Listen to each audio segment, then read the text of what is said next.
Olá pessoal, boa tarde. Agora a gente vai apresentar sobre dopagem no esporte. O grupo é composto pela Ana Júlia, a Carolina Lana e o Caio Magalhães.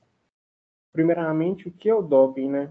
O doping é a utilização de substâncias que são capazes de alterar a resposta do corpo frente a um estímulo, e essa prática é realizada principalmente por pessoas que desejam potencializar seu rendimento, sua força e agilidade. Então, é muito realizada por atletas de alto rendimento e por pessoas em academias, mas em sua maioria a utilização é feita por atletas.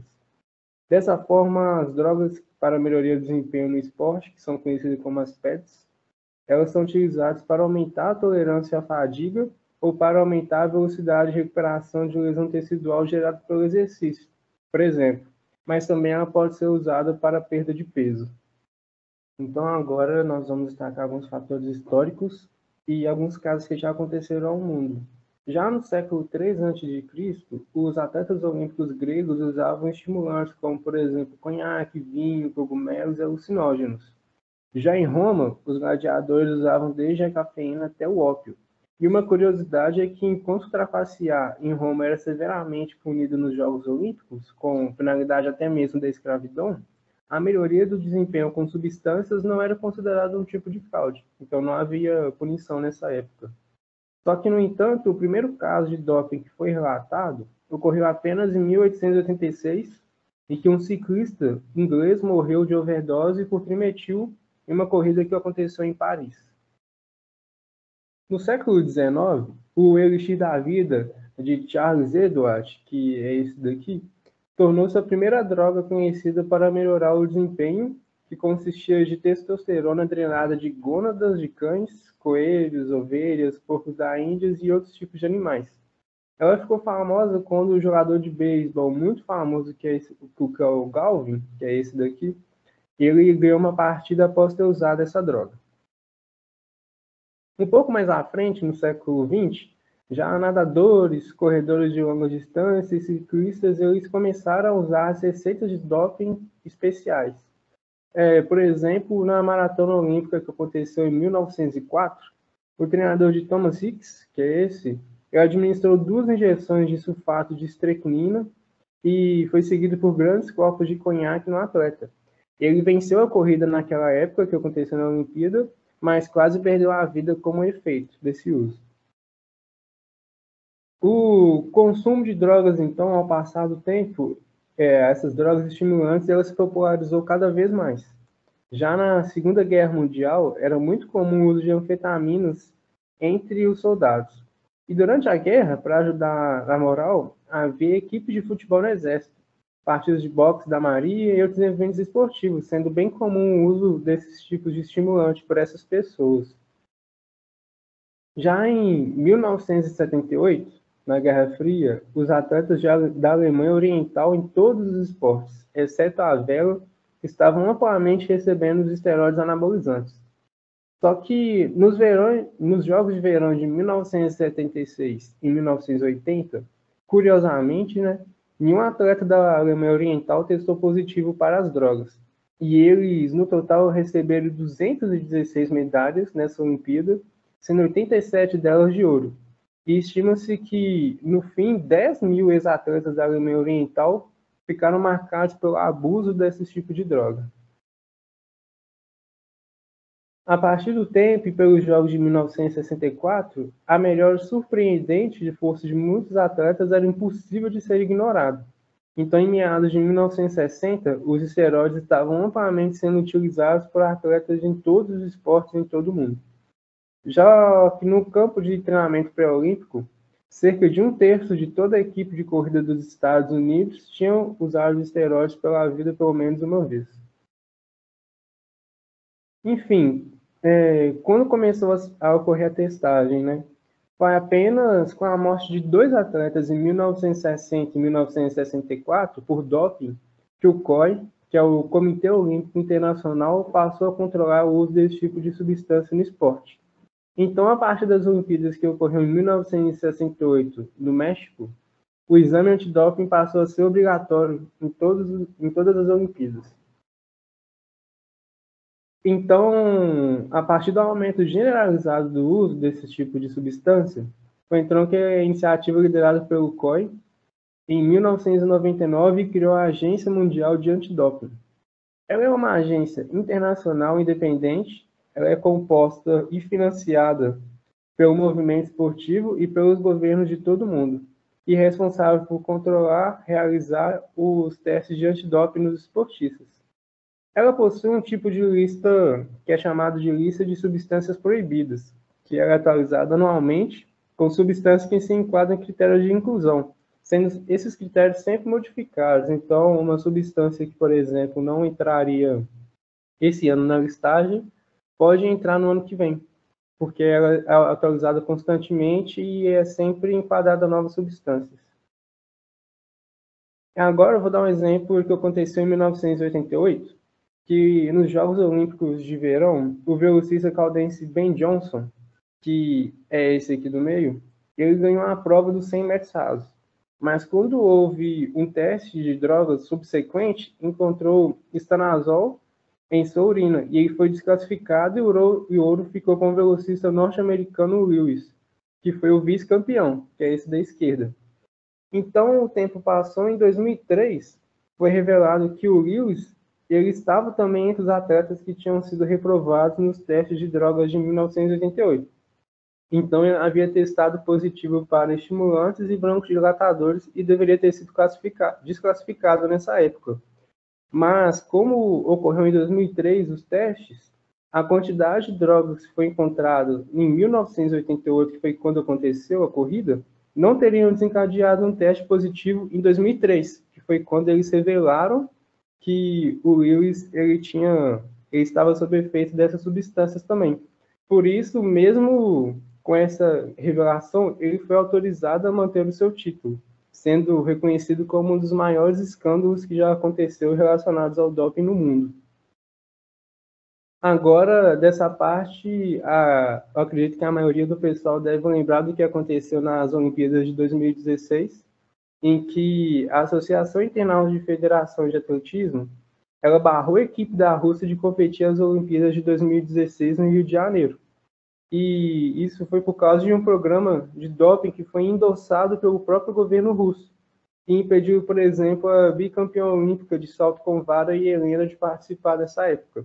Só para vocês terem uma ideia de como é importante essa modalidade para a Rússia, só nas Olimpíadas de Londres, a Rússia conquistou 16 medalhas apenas no atletismo.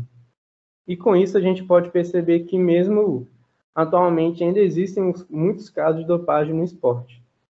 E sobre a legislação relacionada ao controle de esteroides, anabolizantes e abuso de hormônios de crescimento para atletas, muitos especialistas continuam afirmando que o prognóstico segue não muito bom, que testes de drogas são repletos de lacunas e tem muito dinheiro envolvido nisso, sendo fundamental repensar em novas medidas para que, mesmo atualmente no futuro, possa melhorar esse quadro de doping no esporte.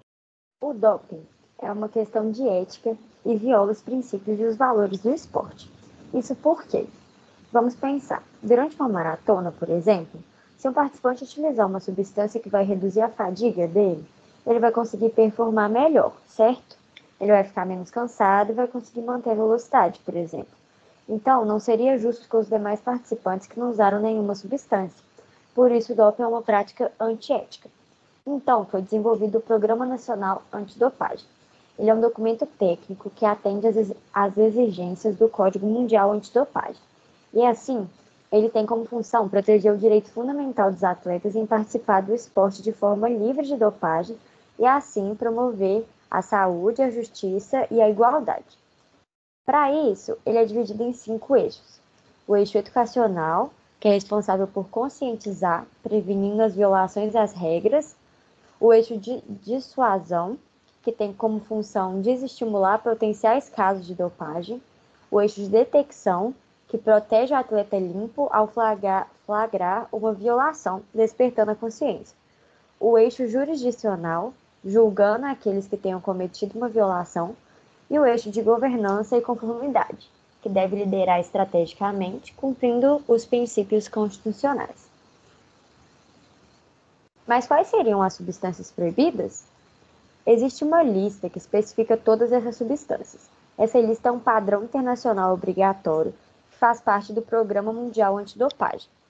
Existe uma divisão nessa lista entre substâncias proibidas em competição e substâncias proibidas em todo o tempo. Então vamos agora para quais são essas substâncias. Vamos começar pelas proibidas em todo o tempo, que não podem ser utilizadas nem durante a competição e nem fora da competição.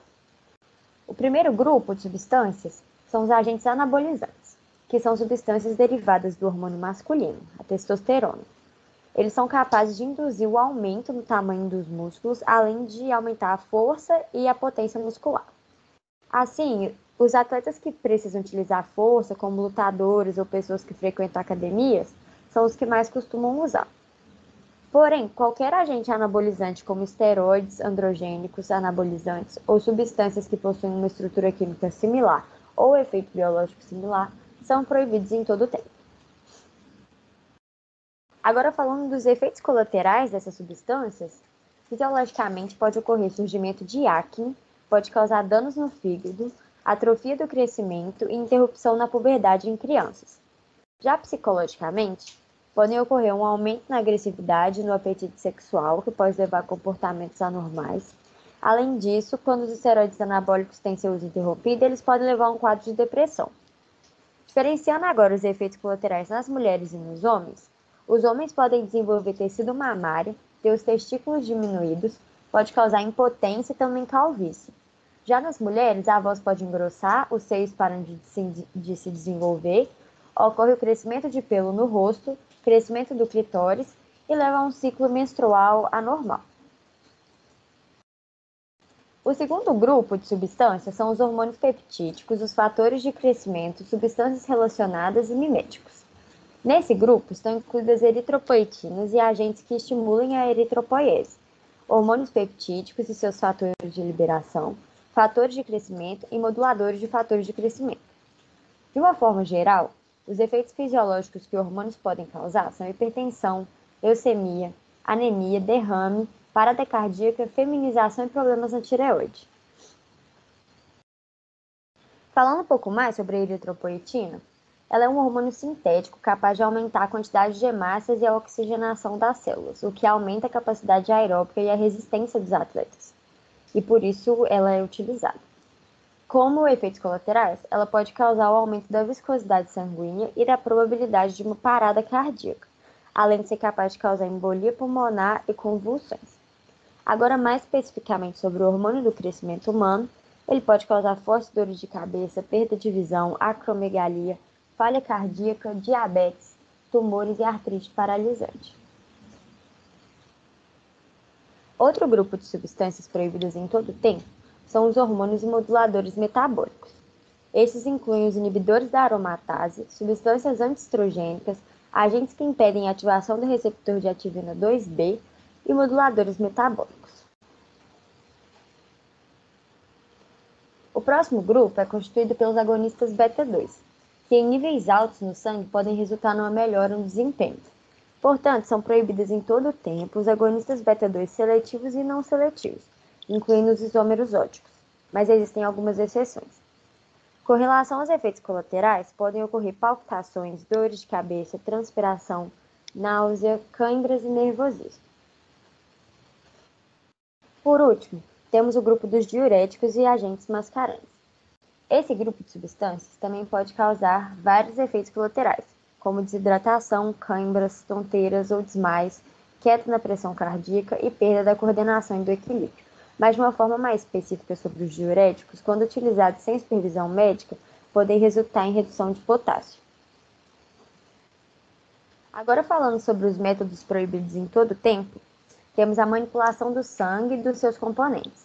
Portanto, fica proibida a administração ou a reintrodução de sangue ou produtos eritrocitários no sistema circulatório. Além disso, também é proibido o aumento artificial da captação do transporte ou da liberação de oxigênio. Qualquer forma de manipulação intravascular do sangue ou dos componentes do sangue por meios físicos ou químicos fica proibida também. Ou seja, qualquer adulteração que mude a integridade das amostras colhidas durante o controle de dopagem é proibido. Também é proibido realizar infusões ou injeções intravenosas de mais de 100 ml por um período de 12 horas. Já com relação à dopagem genética, é proibido utilizar ácidos nucleicos ou análogos que possam alterar a sequência do genoma ou a expressão dos genes. O uso de células normais ou geneticamente modificadas também fica proibido. Agora vamos falar das substâncias proibidas em competição.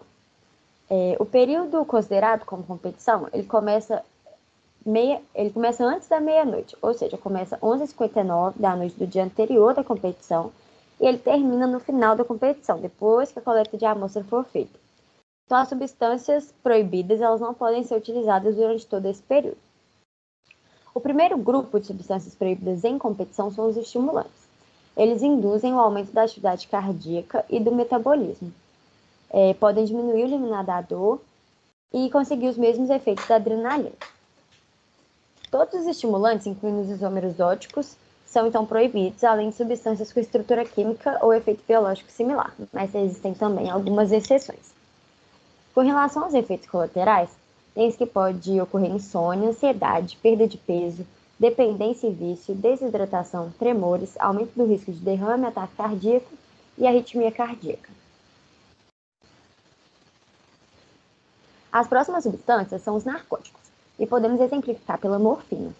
Elas diminuem a sensação de dor, levam à sensação de euforia e são muito utilizados por atletas de esporte de resistência. Sendo assim, todos os narcóticos, incluindo os isômeros óticos, são proibidos. Com relação à overdose de narcótico, tem-se que é uma emergência médica e pode levar até a morte. Já com relação aos efeitos colaterais, pode ocorrer uma falsa sensação de invencibilidade, náusea e vômito, queda da frequência cardíaca e dependência física e psicológica. Os canabinoides são o próximo grupo, sendo então proibidos durante a competição todos os canabinoides naturais ou sintéticos, com exceção do canabidiol. Falando mais especificamente sobre a maconha, ela tem um alto potencial para abuso e pode causar o aumento da frequência cardíaca, pode prejudicar a memória de curto prazo, deixar a coordenação mais lenta, distorcer o senso de tempo e espaço e pode causar doenças respiratórias também. Além disso, pode levar à instabilidade de humor e ao raciocínio prejudicado. Os glicocorticoides também são proibidos quando administrados por qualquer via injetável, oral ou retal. Eles podem causar perda de massa muscular, enfraquecimento de áreas machucadas em músculos, ossos, tendões ou ligamentos e a diminuição ou interrupção do crescimento. Por fim, em alguns esportes são proibidos os beta-bloqueadores. Eles podem causar uma diminuição da pressão cardíaca, distúrbios no sono e espasmos nas vias respiratórias. O teste antidoping é quase exclusivamente baseado em análises laboratoriais. Vários parâmetros são medidos no sangue e na urina dos atletas para triagem ou detecção do abuso de substâncias e procedimentos proibidos. Essas análises sugerem fortes implicações forenses, pois podem ser usadas para cobrar e punir atletas, mas também objetivam monitorar a saúde deles. Então, a gente já estava falando, dessas análises forenses, mas também pode ser uma coisa boa, pode ser para acompanhar aí os níveis dos atletas, nem sempre para prejudicar, para perseguir esses profissionais. E essas análises elas devem ser feitas em laboratórios especializados, os quais precisam ser credenciados pela Agência Mundial Antidoping e precisam seguir a norma ISO 17025. Quem teve aula aí com o Paulo Jorge vai conhecer bem essa norma, ele falava muito dela, que é uma norma exclusiva para laboratórios de ensaio e calibração, que atesta que o laboratório executa suas atividades com precisão e obtém resultados de alta qualidade e confiabilidade. São considerados parâmetros hematológicos, porque quais são as substâncias que são proibidas por essa agência? São muitas substâncias, é uma lista bem extensa, a gente pode disponibilizar ela, mas é de fácil acesso. E, basicamente, são parâmetros hematológicos, como hemoglobina, hematócrito, reticulócitos, proteínas, hormônios, como a Carol já falou um tanto, tem também o doping genético e outras inúmeras substâncias. Cada tipo desses medicamentos resulta ou altera um tipo de desempenho. E para a identificação e medição de cada substância, há um sistema analítico específico. E um dos métodos mais utilizados é o que a gente conhece bem, que é a espectrofotometria. que consegue identificar e quantificar as substâncias presentes na amostra. Então, a gente vai ver mais tarde que quantificar isso é muito importante. Como ocorre o teste? O protocolo é basicamente de coletar a amostra, o atleta preenche e assina um formulário de controle de dopagem, onde precisa declarar substâncias que tenha consumido em um período de 7 dias anteriores aos exames. Então, por exemplo, pílula, medicamentos de rotina e tal. O atleta precisa contar para a gente que ele consumiu. As informações são enviadas para esse laboratório credenciado e, após a recepção do material coletado, as amostras são separadas em A e B. Isso é muito importante. A gente vai ver por quê. Sempre lembrando que as amostras de urina sempre começam por medição de densidade e pH, tá? E aí, no momento da coleta do exame de urina, o agente acompanha o atleta. Depois a gente vai ver também por que isso. Para ter uma visão direta, né, do fornecimento de urina. E é necessário completar 90 ml de urina, que será dividida em 2 frascos, A e B. O primeiro é a prova e o segundo a contraprova, para ser realizado um novo exame, caso seja acusado o doping. Para o exame de urina, de sangue, é feito o mesmo processo. As amostras são separadas porque não é possível detectar todas as substâncias proibidas possíveis em um mesmo exame. Lembra que eu falei que era muita coisa? É uma lista grande, né? Logo, a amostra B fica congelada e, em caso de necessidade de reavaliação, ela é analisada novamente. E os casos comprovados, a recusa em fornecer amostras, outras violações previstas levam ao atleta uma suspensão mínima de 4 anos e pode chegar até mesmo ao banimento do esporte no caso de reincidência. Então, isso aqui está claro, a amostra A e B vai analisar a amostra A e se dá alguma coisa errada, tem a amostra B ali, ou então, né, depois de um tempo, passou, veio algum escândalo, ainda tem a amostra B para fazer de novo. E aí, o que afeta a detecção? O que pode prejudicar que nós, né, profissionais da saúde, consigam realizar isso de forma correta? O que complica para determinar se um atleta usou ou não o doping é que muitos trocam a urina a ser examinada pela de outra pessoa, sem resquícios dos medicamentos ou drogas, porque quando você leva lá o seu exame de urina, ninguém tem certeza que é seu. Pode ser de qualquer pessoa, né? A gente não existe uma forma de, né? Pelo menos a gente não consegue ter. E aí o que a Agência Nacional de... Os comitês esportivos internacionais agora fazem? Eles também pedem o DNA da urina, que aí eles têm certeza de quem que é aquele xixi. E também o acompanhamento, que eu falei mais cedo, né? Que é estranho, eu acho pelo menos estranho, a pessoa tem que ficar te olhando, fazendo xixi no potinho, mas é necessário, de certa forma. E isso não é feito para todos, né, gente? Mas para aquelas equipes, aqueles atletas que já têm aí um histórico. Mas para o doping não deixar traços, muitos atletas deixam de usar as drogas no período da competição, mas já foram beneficiados pelos seus efeitos. Ou seja, eles usam 7, 8 meses antes, conseguem o efeito desejado, né? O ganho ali, o maior desempenho, só que até chegar na competição, que é quando tem que fazer o exame, a droga já saiu do corpo, né? O medicamento. Então, alguns campeonatos começaram a realizar o teste ainda no período de treinamento, para evitar isso.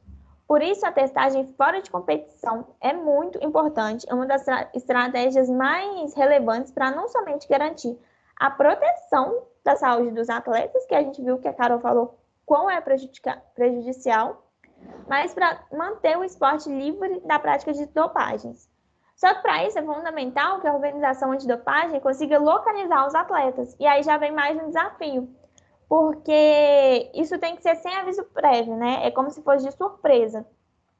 E muitas vezes o atleta vai dar uma desculpa, falar, eu estava fazendo isso, estava ocupado, não vou poder ir, estava viajando, vai dar um sumiço. Então isso é um desafio. E além do uso de substâncias que acometem e favorecem o desempenho durante a prática dos esportes, né, que é basicamente o doping também pode ser feito usando a partir do uso de substâncias ou métodos como os agentes mascarantes. Eles não vão aumentar nenhum condicional ali para o atleta, mas eles modificam ou tentam modificar a integridade e a validade das amostras coletadas. Então, como assim? Eles vão mascarar, literalmente, aquilo que foi usado. E aí, uma forma disso acontecer é reduzir significativamente a excreção de substâncias proibidas, ocultando sua presença na urina e em outras amostras, né, como a de sangue. Ou seja, além de usar uma substância proibida, usa outra para mascará-la e impedir que ela seja detectada pelo teste, de forma que o esportista está cometendo duas falhas, né, uma falha dupla aí. E isso, gente, aumenta muito a toxicidade. Não precisa nem falar, né? Isso foi uma conclusão minha. Com todos os parâmetros de farmacocinética que a gente estuda, como que a eliminação é uma etapa importante, você vai limitar essa etapa, você vai aumentar que aquela substância que já é maléfica para o corpo naturalmente aumente o contato, né? Que ela não seja expulsa, assim, entre aspas, isso vai piorar ainda mais a situação. E aí, um exemplo que a gente tem clássico é a epitestosterona. Porque no nosso corpo, os níveis de testosterona são dados a partir de uma proporção com os níveis de epitestosterona. Então, quando há um aumento exógeno de testosterona, essa proporção é bruscamente modificada. Tipo assim, 1 para 6, 1 de testosterona para 6 de epitestosterona, ou contrário. E aí, para mascarar os níveis de aumentados de testosterona, a gente eles aumentam, né? A fraude aumenta também os níveis de epitestosterona. Que isso não é analisado quantificamente. Vocês entenderam, né? Não é analisado pela quantidade, e sim pela proporção. Então, se aumentar os dois, essa proporção ela segue inalterada. E aí é uma forma que eles usam bastante. Outra coisa é o doping sanguíneo, que baseia-se em aumentar a quantidade de células sanguíneas para melhorar a captação de oxigênio e, consequentemente, a performance do atleta. Isso pode ser feito através da administração do hormônio eritropoietina, que é usado em anemias e em viajantes para locais em grandes altitudes. Para fraudar esse tipo de doping, usa-se os mesmos mecanismos da proporção de testosterona, que é essa questão de proporção mesmo. São administrados os expansores de plasma, que vai aumentar o volume de sangue e diminuir a porcentagem de glóbulos vermelhos. Então, por não ser quantificado, não vai ter problema. É quantificado, né? Mas não ser por números assim, esqueci a palavra, mas por não ser assim, não vai afetar assim no exame final. E aí, para a gente não estender muito e a gente concluir nosso trabalho, a gente percebe que essa área precisa muito de um controle profissional. E o farmacêutico é muito importante, porque ele atua na clínica, no laboratório e na legislação. É importante a gente saber analisar a situação de forma imparcial, né, gente? Porque na maioria das vezes, pelo menos a minha primeira reação é sempre julgar o atleta ou a equipe que se submete a essas substâncias. Mas nós temos que lembrar que o esporte é uma profissão. Não são apenas competições e jogos que a gente vê ali aquela pontinha do iceberg, que às vezes a gente vê, né, que a gente participa. Envolve muito dinheiro, tanto se tratando de campeonatos pequenininhos assim. Eu tenho amigos que jogam em bairro e eu vejo que, assim, às vezes um patrocínio de uma camisa só da mercearia do São João já gasta 5 mil reais, 6 mil reais. É muito dinheiro que está envolvido nessas coisas. E tudo que envolve muito dinheiro, né, muito capital, muitas empresas que patrocinam, que financiam isso aí, vai cobrar resultado. Né? Ninguém quer financiar um time ruim, uma pessoa que perde, e as pessoas não entendem que são seres humanos e isso vai acontecer. E aí a pessoa tem que ser praticamente perfeita. Às vezes ela treina rios, mas chega lá na hora não consegue fazer, chega lá na hora dá um erro, dá uma coisa que, né, até o emocional dela mesmo conta muito. E isso não é aceitável no mundo do esporte. Então, eles acabam indo muito para essa questão do doping, de aumentar a força, aumentar o máximo que der quimicamente, porque o esforço ele já existe. Não é tipo, para reduzir um pouco o esforço. Não, o esforço ele já vai estar grande, já vai existir. Isso só vai aumentar os resultados. Então, a gente não pode ficar julgando também. E a dificuldade em combater o doping se dá também porque praticamente todas as substâncias utilizadas, elas são de uso médico. E elas são vendidas com receitas controladas. Ou seja, não são substâncias ilegais, né? Carol falou alguma coisa ali de canabinoides e tal, ok. Mas a maioria são de usos terapêuticos. Por exemplo, a eritropoietina, que eu acabei de falar. Então, por exemplo, também, o paciente com câncer, ele vai usar hormônio para recuperar a força muscular. Então, isso significa que por trás do doping, há sempre alguém que está descumprindo a lei e vendendo esses medicamentos sem um controle médico devido. E aí entra a gente, né, o farmacêutico, porque para indicar o uso dessas substâncias, vocês vão concordar comigo, que tem que ser um profissional que tenha um conhecimento adequado desses medicamentos. E pensando nesse mercado que movimenta muito capital, a gente tem que lembrar que ofertas com certeza vão surgir para a gente. Isso aí é claro. Então, nós estamos aqui para formar profissionais éticos, que se preocupam primordialmente com a saúde do paciente, e nós vimos o quão agressivo pode ser o doping, né? Então, independente da situação financeira ou social daquele atleta, a gente tem que pensar também por que nós nos formamos, por que nós escolhemos a farmácia. Né? Não foi para... Independente do que está acontecendo na vida pessoal dele, essa questão de saúde é primordial para a gente. Então, a gente tem sempre que levar o benefício da saúde dele. Mas é uma área muito bacana quando a gente volta para a clínica, né, para as análises laboratoriais e principalmente para a legislação. Eu acho que me chamou muita atenção quantas fontes a gente achou, né, quantos documentos, quantas leis mesmo, e isso com certeza tem participação altíssima do farmacêutico para elaborar.